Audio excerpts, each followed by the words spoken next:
Hello guys, welcome to your channel which is SciEngineers. This is Sushant. We have been uploading videos for the Mhtcet section for the mathematics, and we have already uploaded 30 plus videos in the Mhtcet playlist. So you can just go and watch those videos if you are new to the channel. Please do like our videos, do share our videos, and do subscribe to our channel. Also do hit the bell icon which is just besides the subscribe button to never miss a notification from us. In the current scenario, please do stay safe, and today's topic we are going to be discussing on the topic of application of definite integration. In the previous video we had discussed on the topic which is definite integration. So let's get going.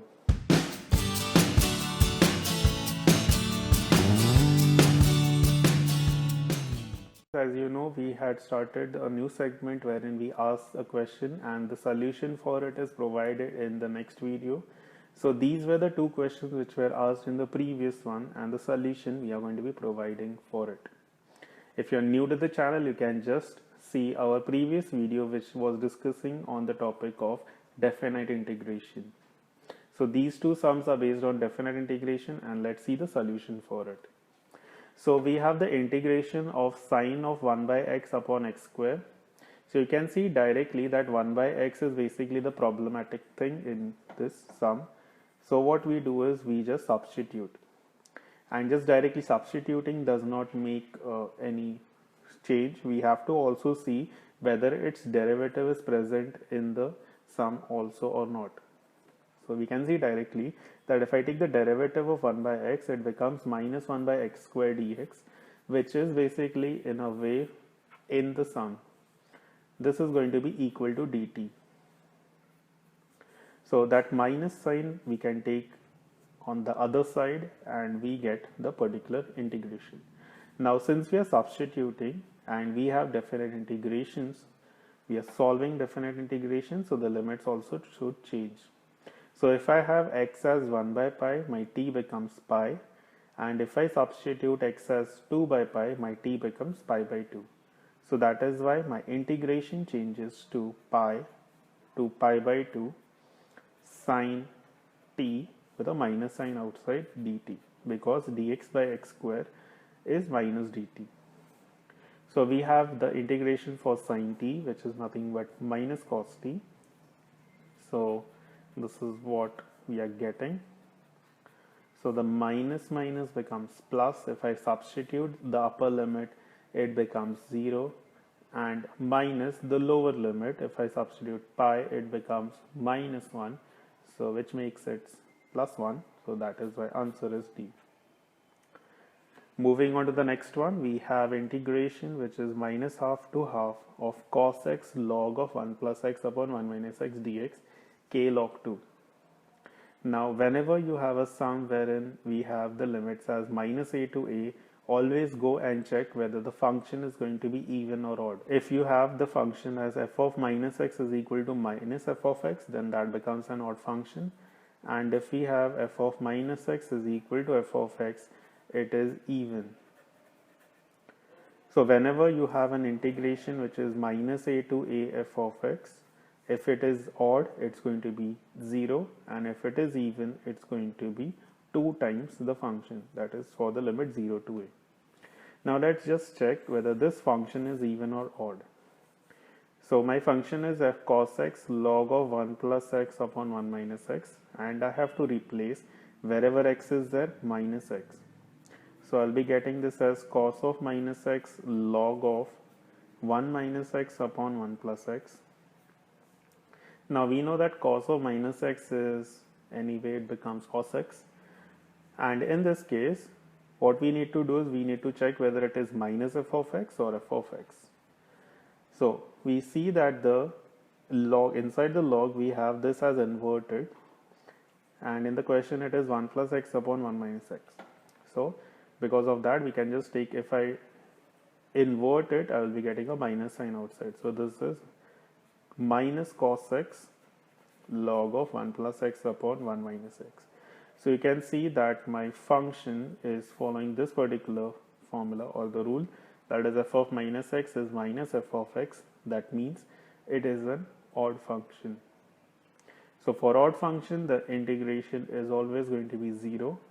That means my k should be 0. So let's see the first question for this particular video. So it is given that if we have a curve which is y is equal to a root x plus bx, which is passing through the point 1 comma 2, and the area bounded by the curve and the line which is x is equal to 4 and the x-axis is given to us as 8 square units, then what is the value of a and b?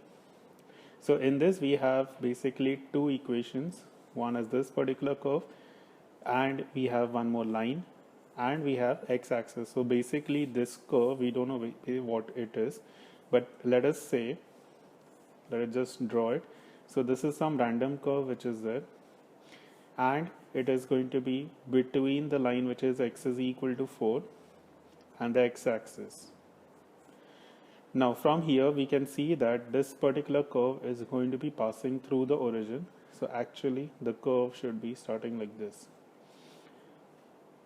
So this is the curve, and between this the area is given to us as 8 square units. So we have the point which is given to us which is lying on this, that is 1 comma 2. So it should satisfy this particular curve. That means x should be 1 and y is 2. So let us just substitute it. So that is 2 is equal to a root of 1, which is 1, plus b into 1. So a plus b is given to us as 2. Now in the option itself, you can see that a and b are given, and you have to just find a and b which satisfies this equation. So you can see directly we are getting the answer. We need not bother about the concept of the application of definite integration. So if we just see the first option itself, you can see it is 3 minus 1, which is 2. Now in this particular solution, you have to understand, you have to check for all the other options also, because if in any case we are getting that a plus b is 2 from any other option, that means there are two options or more options for which this is satisfying. So in that case, then you have to apply the concept of application of definite integration. But in this case, if you just see that the first option is giving us 2, but the rest of the options, that is 3 plus 1, which is 4, minus 3 plus 1, which is minus 2, and minus 3 minus 1, which is minus 4, does not satisfy this equation. So we can just directly go and select the option A. Going to the next question. So in this, if f of x, which is a function, it is continuous such that the area bounded by the curve y is equal to f of x, the x-axis and the line x is equal to a and x is equal to 0 is given to us, then what is f of pi by 2? So since they are asking us f of pi by 2, our basic aim is to find what is the function itself. Now we will just recreate the question. So the question is given to us wherein we have a curve f of x, y is equal to f of x. We have the x-axis, so this is my x-axis, and the line x is equal to a and x is equal to 0. So x is equal to 0 is nothing but y-axis, and x is equal to a is nothing but line which is parallel to it. And within this we have this particular function. This is my y is equal to f of x. Now in the question they have given that the integration from 0 to a, because from here we have x is equal to 0 and this is my x is equal to a. From this, the area within this is given to us as this particular thing. So the integration f of x dx is given to us as a square by 2 plus a by 2 sine a plus pi by 2 cos a. Now in this, what we can do is we need what is the function f of x. So what we will do is, instead of considering that it is going till a, let us consider a line which is x is equal to x. In this, what we are basically doing is, instead of finding the integration from 0 to a, we are just going to be finding it from 0 to x. So since we are just replacing a by x, we'll replace it on this side also. So wherever a was there, we have replaced it with x. So this side we are getting the integration of the function f of x. So we have written it as capital F of x is nothing but this thing. So if I want to find the small f of x, which is the original function, what I need to do is I need to just find the derivative of the integrated function. So derivative of capital F of x will give you your f of x. So if I find the derivative, it is x square's derivative, which is 2x divided by 2, so that becomes x. We have x by 2 sine x, so it's a UV rule which is there, so it is half sine x plus x by 2 sine x becomes cos x, and the next term, which is pi by 2 cos x, becomes minus pi by 2 sine x. So we have the function which is f of x is given to us as this. In this we need to substitute pi by 2. So if I substitute pi by 2, I'll be getting it as pi by 2 plus half, because sin pi by 2 is 1, cos pi by 2 is 0, and this is minus pi by 2. So you can see pi by 2 gets cancelled and we have half. So the answer is A. Going to the next question, we have the area bounded by the curve y is equal to x mod x, and it is between the x-axis, and the ordinates are given to us as x is equal to 1 and x is equal to minus 1. Now we have already discussed the concept of mod x. You can just go and watch the earlier videos. So from here itself we can see that x is equal to x mod x, which becomes x square for x greater than 0, and it will become minus x square for x less than 0. So now let us just draw it. Let us see pictorially how it is.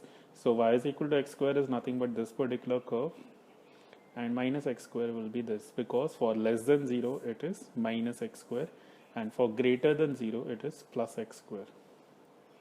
Now within this we have these ordinates, that is x is equal to 1. So x is equal to 1 is this, and x is equal to minus 1 is this. Now you can see that they are asking us the area between this shaded part and this shaded part. Now these two areas are symmetrical. If I directly find the integration, it is going to give you the value 0, but I need to find the areas, because this area will be a positive area when we find integration, and this area becomes negative area.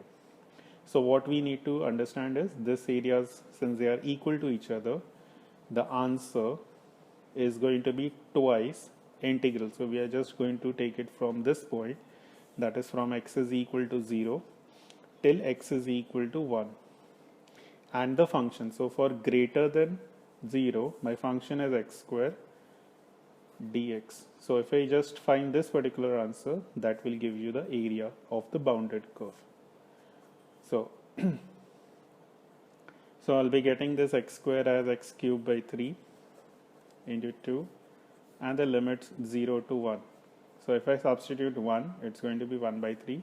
So answer is 2 by 3 square units. So that's nothing but option C. Moving ahead with the next one, we have the area bounded by these two curves, which is y square is equal to 4a x plus a, and y square is equal to 4b b minus x. So generally when you have such kind of a curve, it's better to draw the figure. So point of intersection, we can just see that y square is a common term between them.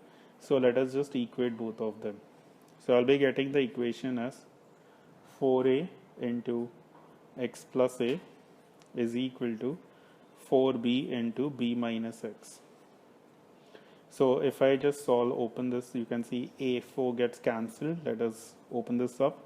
So we have a into x plus a square is equal to b square minus bx. Taking the x together, we have x into a plus b is equal to b square minus a square. So from here we have b square minus a square. We can write it as b minus a into b plus a.